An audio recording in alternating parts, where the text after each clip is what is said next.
আল্লাহর নবীর সাহাবী হযরতে হানজালা রাদিয়াল্লাহু তাআলা আনহু সবেমাত্র নতুন বিবাহ করেছে, লাইলাতুজ জুফাফ হয়েছে, অর্থাৎ সবেমাত্র বাসর রাত করেছে।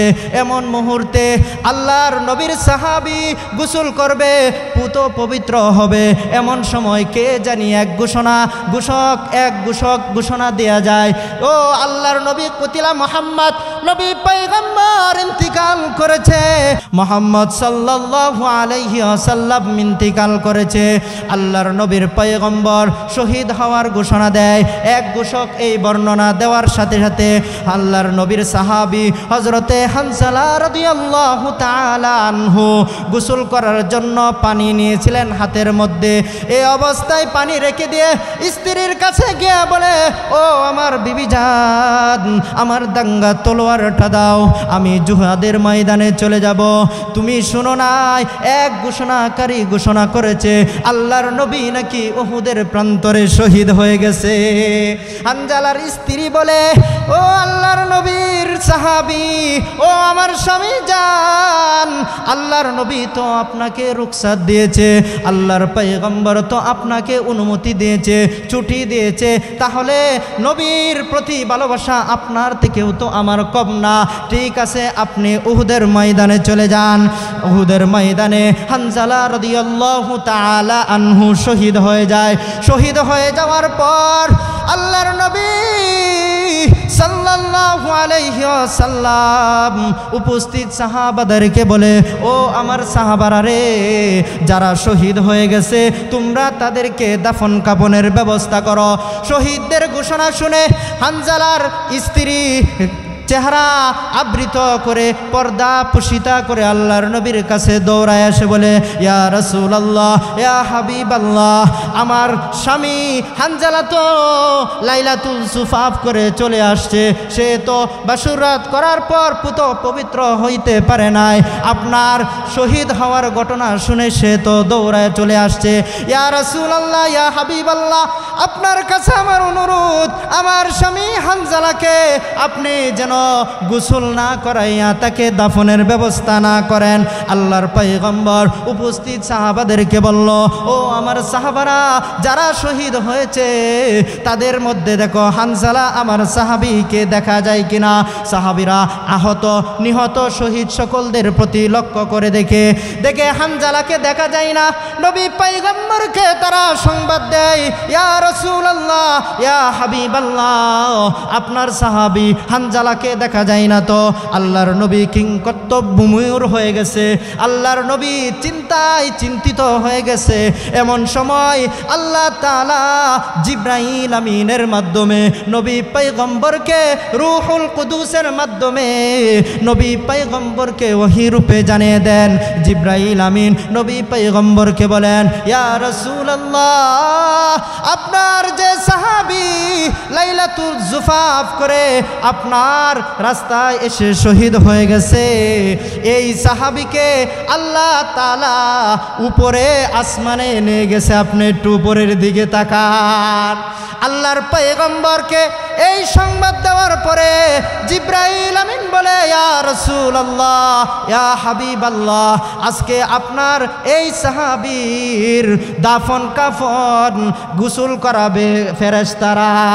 হানজালা রাদিয়াল্লাহু তাআলা আনহুকে আসমানের উপরে ফেরেশতারা জান্নাতি গোসল দিয়েছে। এই জন্য হাদিসের মধ্যে আছে, একজন সাহাবী ছিল যাকে আল্লাহ তাআলা দুনিয়াতে জান্নাতি গোসল দিয়েছিলেন, তার নাম কি? হযরতে হানজালা রাদিয়াল্লাহু তাআলা আনহু কে গোসল করাইয়া ফেরেশতারা অটোমেটিকলি অন্যান্য শহীদদের সাথে তাকে রেখে যায়।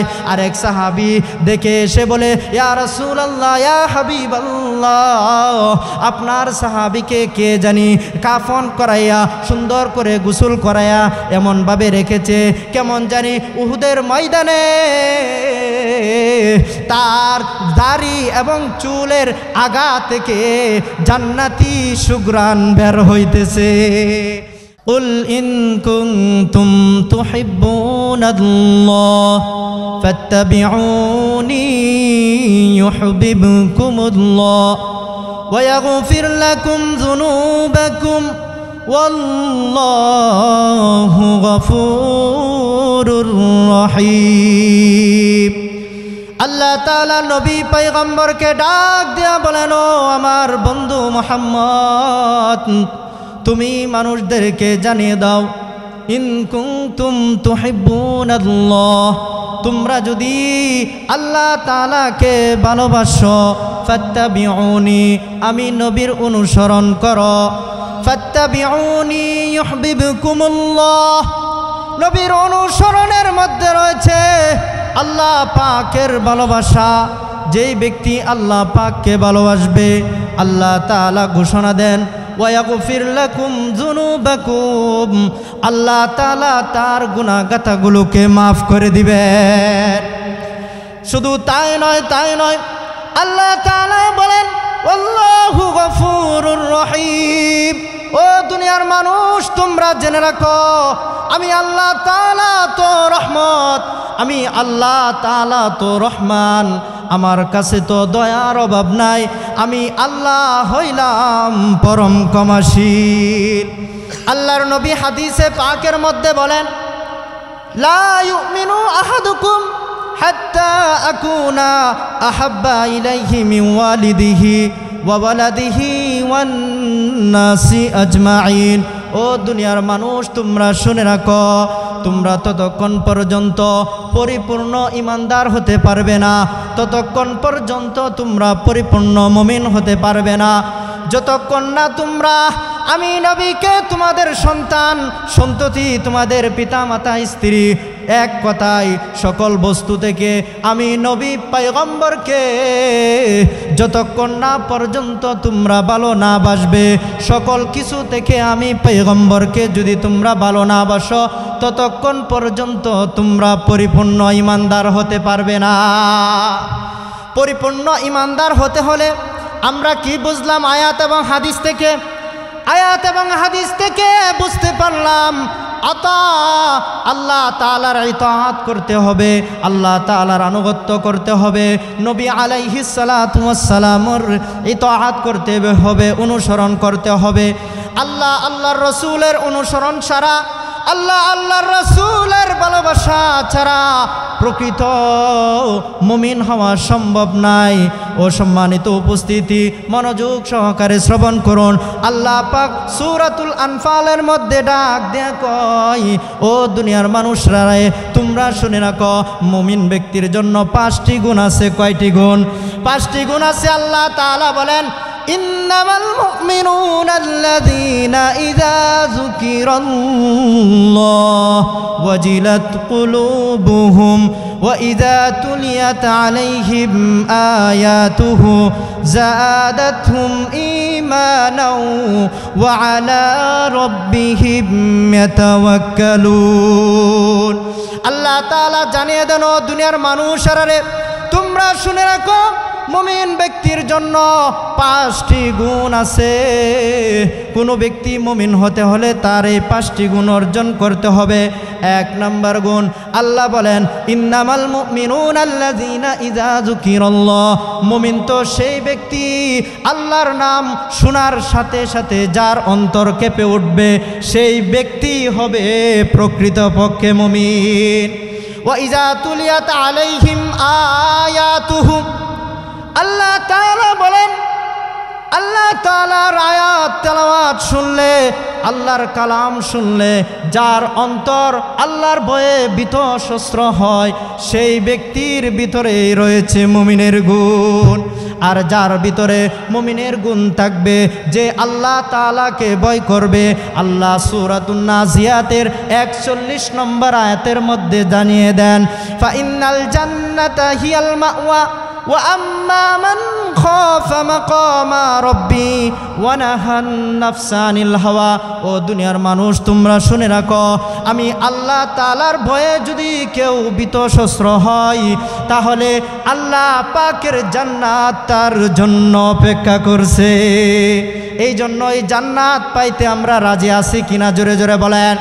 এই জান্নাত পাইতে হইলে আল্লাহর হাবিবকে ভালোবাসতে হবে, আল্লাহর হাবিবকে কেমন ভালোবেসেছেন সাহাবায়ে কেরাম আজমাইন, তাদের দিকে যদি একটু নজর দেই দেখতে পাইব আল্লাহর নবীর সাহাবীরা নবীর প্রতি তারা কতটুকু ভালোবাসা দিয়েছেন, নবীকে কতটুকু ভালোবেসেছেন। আপনারা অনেকেই ঘটনা জানেন, হযরতে বেলালে হাফসি রাদিয়াল্লাহু তাআলা আনহু আল্লাহর পয়গম্বরের ইন্তিকাল হয়ে যাওয়ার সাথে সাথে বেলালে হাফসির মনে এমন কষ্ট আসলো যে মদিনার মধ্যে আমি পয়গম্বর থাকলে আমি বেলাল আজান দিতাম আর আল্লাহর হাবিব আমার আজান শুনে নামাজ পড়াইতো।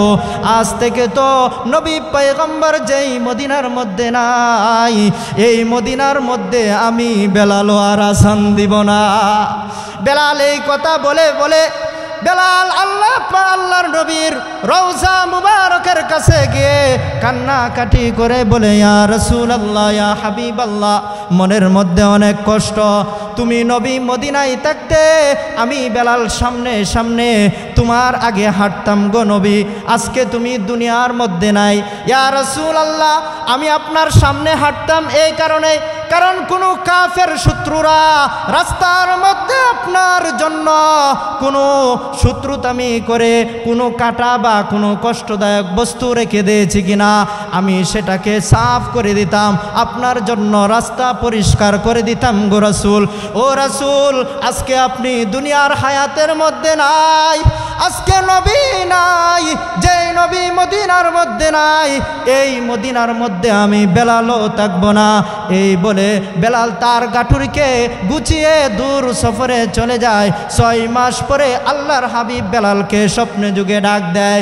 বেলাল বলে, আল্লাহর হাবিব স্বপ্নে যুগে আমাকে বলে, ও বেলাল, মানুষ মদিনার মধ্যে আসে আমার মহব্বতের জন্য, আর তুমি মদিনা থেকে সেরে চলে যাও। বেলাল বলে, নবীর আদেশ শুনে স্বপ্নে যুগে আমি নবী পয়গম্বরের রওজা তাহরের মধ্যে চলে আসলাম। উপস্থিত সাহাবায়ে কেরাম আজমাইনদের মধ্যে জানাজানি হইল আমি মদিনায় চলে এসেছি। মায়া এবং মেয়ে ছেলেরা, আম্মা জানরা, মদিনার নারীরা, শিশুরা জানাজানি হয়ে গেল বেলাল আসছে, বোধ হয় আল্লাহর পয়গম্বরও আমাদের মদিনার মধ্যে চলে আসছে। তখন হযরতে বেলালে হাফসি রাদিয়াল্লাহু তাআলা আনহুকে মক্কার ছোট ছোট শিশুরা বেলালে হাফসিকে দেখে নবীর কথা স্মরণ হয়ে যায়। তারা তাদের মা বাপদেরকে বলে, ওগো আম্মা, বেলাল রাদিয়াল্লাহু তাআলা আনহু আসছে, মনে হয় আল্লাহর হাবিব মদিনায় আসবে। জোরে জোরে কোন সুবহানাল্লাহ। এই বলে তারা দৌড়ায় বেলালের কাছে আসে। বেলালের কাছে আসার পর তারা বেলাল রাদিয়াল্লাহু তাআলা আনহুকে কিছু সাহাবায়ে কেরাম সহ বলে, ও বেলাল, আজকে 6 মাস হয়ে যায়, কতদিন হয়ে গেল তোমার কণ্ঠে কোনো আজান আমরা শুনতে পাই না গো বেলাল। ও বেলাল, তুমি যদি আমাদেরকে একটু আজান শোনাইতা। আব্দুর রহমান ইবনে আউফ বলেন, ও বেলাল, আমাদেরকে একটু আজান দিয়ে শোনাও, এই আজান শুনে আমরা নবীর প্রেমে হলেও একটু কাঁদতে পারবো। বেলাল রাদিয়াল্লাহু তাআলা আনহু উত্তর দিয়া বলেন, ও আল্লাহর নবীর সাহাবীরা, যেই বেলাল আমি নবী থাকতে আজান দিতাম, নবী মসজিদে এসে জামাত পড়াইতেন, নবী মসজিদে নববীতে আসতেন, আজকে যদি আমি বেলাল আজান দেই তাহলে তো নবী আর মসজিদের মধ্যে আসবে না, অতএব এই কষ্ট করে আমি আর বেলাল আজান দিতে পারবো না। বেলাল রাদিয়াল্লাহু তাআলা আনহু আজান দিতে চাই না। হুজুর সাল্লাল্লাহু আলাইহি ওয়াসাল্লামের 2 নাতি ছিল, হাসান হুসাইন, আপনারা সকলেই জানেন। এই হাসান হুসাইনকে উপস্থিত সাহাবারা নির্দেশ করলো, তোমরা যদি বেলালকে আদেশ করো তাহলে হয়তো তোমাদের আদেশ রাখতে পারে। আল্লাহর পয়গম্বরের নাতি হাসান এবং হুসাইন বেলাল রাদিয়াল্লাহু তাআলা আনহুর 2 বগলের পাশে বসে বলে, ও বেলাল, তোমার কণ্ঠে একটু আজান শুনতে মন চায়। বেলালে হাফসি রাদিয়াল্লাহু তাআলা আনহু হাসান হুসাইনের চেহারার দিকে তাকাইয়া দেখে আমার নবী, আপনার নবীর চেহারা মুবারকের প্রতিচ্ছবি দেখা যায়।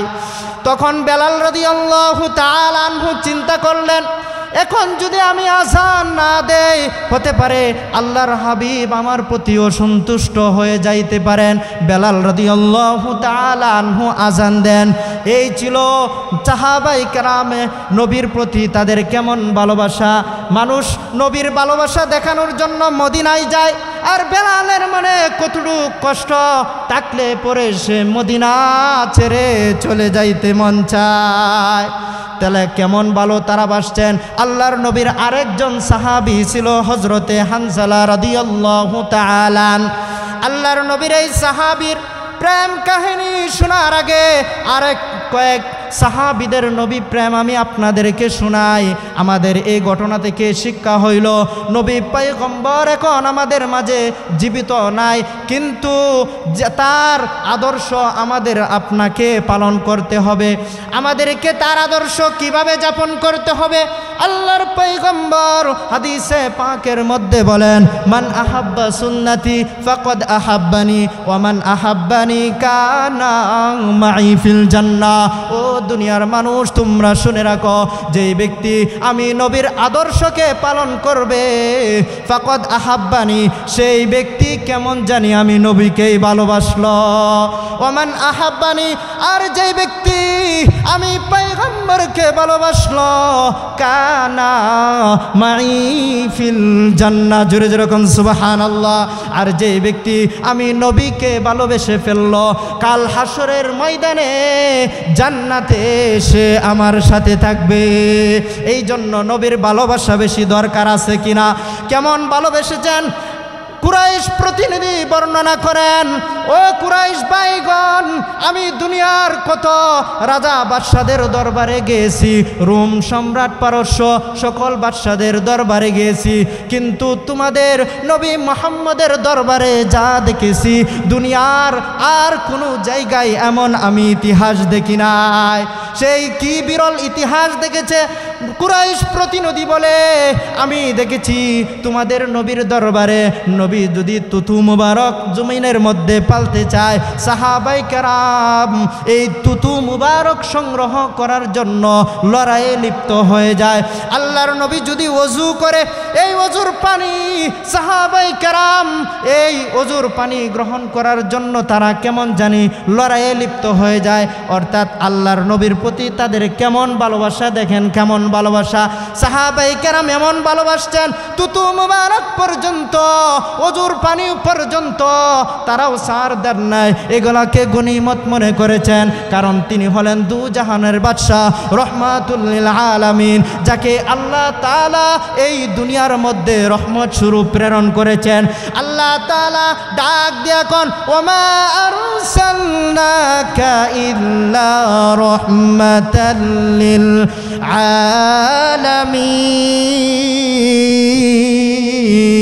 আলামিন। আল্লাহ তাআলা বলেন, আমি নবী পয়গম্বরকে এই দুনিয়ার মধ্যে একমাত্র রহমত স্বরূপ প্রেরণ করেছি। তাহলে এই রহমতের নবীর জন্য প্রেম প্রীতি ভালোবাসা দরকার আছে কিনা। কেমন ভালোবেসেছে সাহাবায়ে কেরাম আজমাইন আল্লাহর নবীর পয়গম্বর সাল্লাল্লাহু আলাইহি ওয়াসাল্লামকে। সাহাবারা কেমন ভালোবাসছে দেখেন। হাদিসের মধ্যে এসেছে, একবার আল্লাহর রাসূল সাল্লাল্লাহু আলাইহি ওয়াসাল্লাম সিঙ্গা লাগাইলেন। সিঙ্গা লাগানোর পর অবশিষ্ট যে রক্ত বের হয়, এই রক্তটা আব্দুল্লাহ ইবনে জাররাহ, আব্দুল্লাহর কাছে আব্দুল্লাহ ইবনে জুবায়ের একজন সাহাবী ছিল, তার হাতে দিয়া বলে, এই রক্তটা তুমি ভালো জায়গায় নিয়ে দাফন করে দাও। আব্দুল্লাহ ইবনে জুবায়ের রক্তগুলা নিয়ে এসে তিনি নিজে গিলে খেয়ে ফেলে, পান করে ফেলে। আল্লাহর হাবিবের কাছে যখন ফিরে আসে, আল্লাহর হাবিব জিজ্ঞাসা করে, ও আমার সাহাবী, এই রক্তটা তুমি কি করেছ? নবী পয়গম্বরকে সাহাবী উত্তর দেয়, ইয়া রাসূলুল্লাহ, আমি আপনার রক্ত মুবারক পান করে ফেলেছি। আল্লাহর নবী বলেন, ও আমার সাহাবী, জেনে রাখো, লান তামাসসাকান নার, যে ব্যক্তি আমার রক্ত যার শরীরের ভিতরে প্রবেশ করেছে, কাল কিয়ামতের ময়দানে জাহান্নামের আগুন তার জন্য হারাম হয়ে গেছে। নবীর প্রতি কেমন ভালোবাসা ছিল সাহাবায়ে কেরাম আজমাইনের। উহুদের প্রান্তরে কাফেরদের মাধ্যমে আল্লাহর হাবিব যখন বিভিন্ন দিকে আক্রমণে বর্ষা হয়ে যায়, আল্লাহর হাবিবের চেহারা মুবারকে দুইটি হাদিসের মধ্যে আসছে, আল্লাহর হাবিবের চেহারা মুবারকের মধ্যে দুইটি বর্ষা লেগে যায়। এই বর্ষাগুলোকে টেনে হেসড়ে এই বর্ষাগুলোকে উঠানোর জন্য আল্লাহর নবীর সাহাবী হযরতে আবু বকর রাদিয়াল্লাহু তাআলা আনহু দৌড়ায় আসে। আবু বকর দৌড়ায় আসে বলে, ইয়া রাসূলুল্লাহ, ইয়া হাবিবাল্লাহ, আপনার চেহারা মুবারকের এই দুইটি লোহা আমি বের করব।